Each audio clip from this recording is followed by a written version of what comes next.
Today, we're diving into a story that is just incredible. It's about a man who went from being homeless and sick to founding one of the most powerful fashion empires on the entire planet. But this is the crazy part. It's an empire that would not only outlive him, but grow into something he might not even recognize. This is the insane, true story of Christian Dior.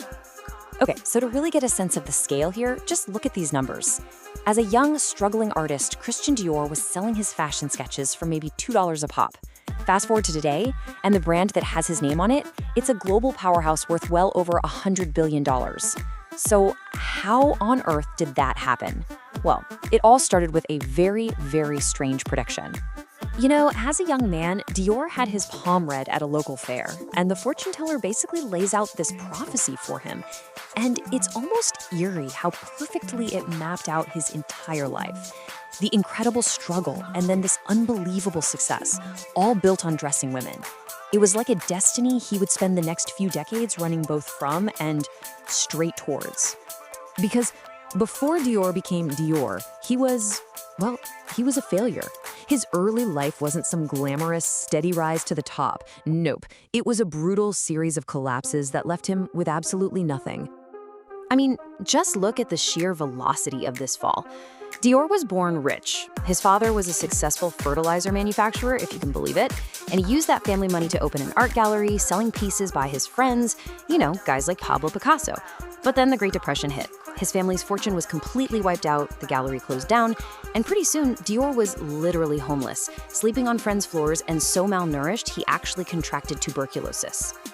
To survive, he went right back to selling those fashion sketches, sometimes for as little as 10 cents each.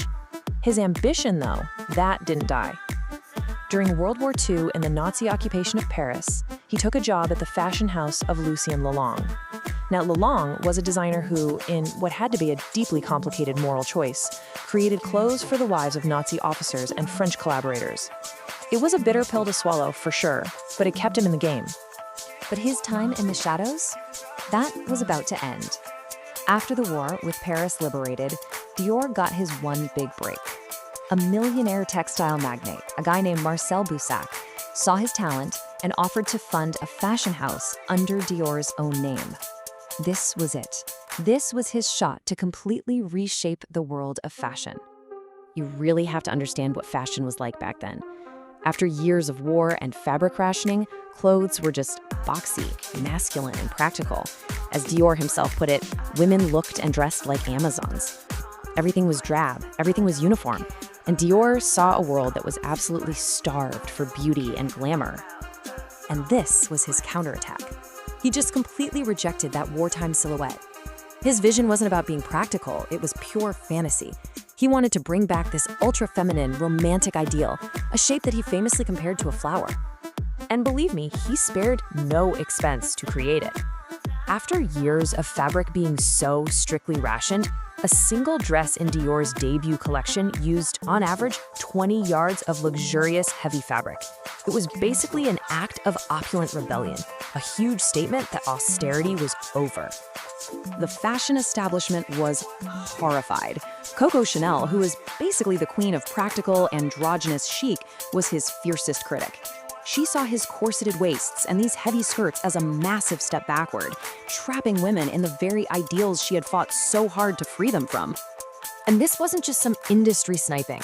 The public reaction was visceral.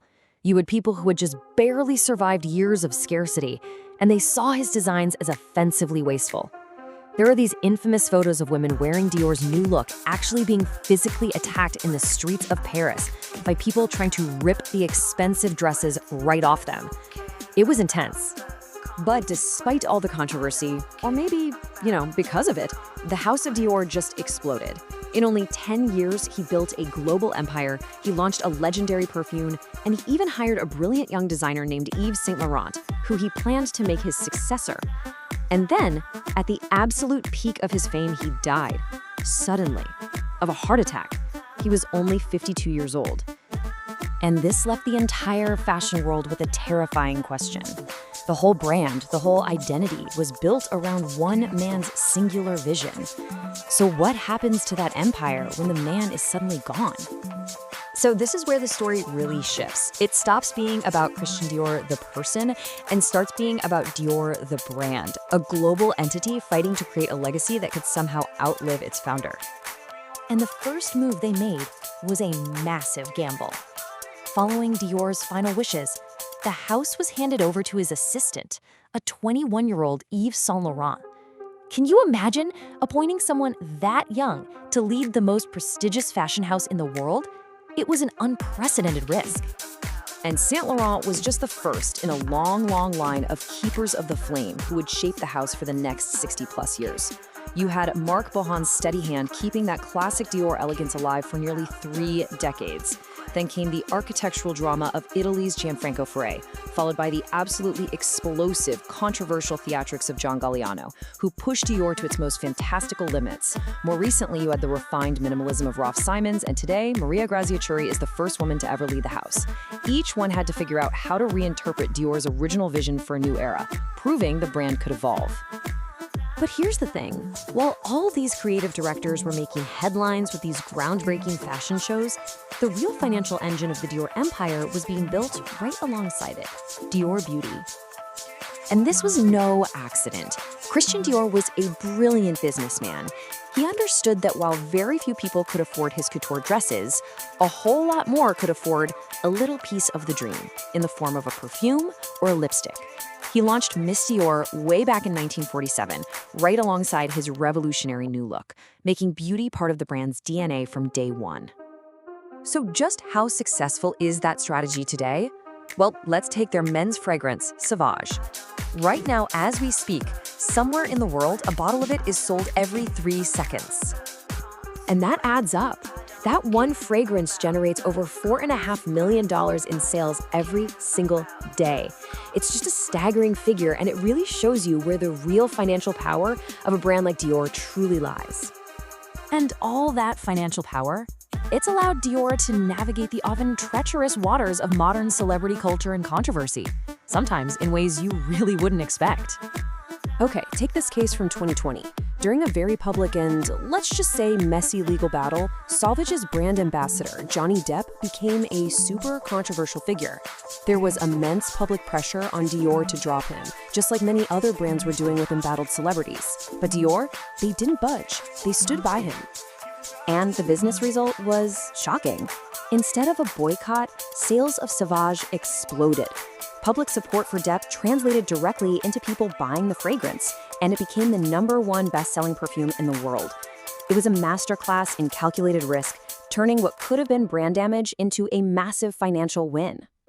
Which really brings us to the final central question of the entire Dior story. You go from a man who created a new look based on this singular romantic vision to a multi-billion-dollar corporation making shrewd business decisions based on celebrity court cases. And it makes you wonder, what truly defines a legacy? Is it staying true to the founder's original dream? Or is it the relentless and sometimes ruthless ability to adapt and reinvent for a new world?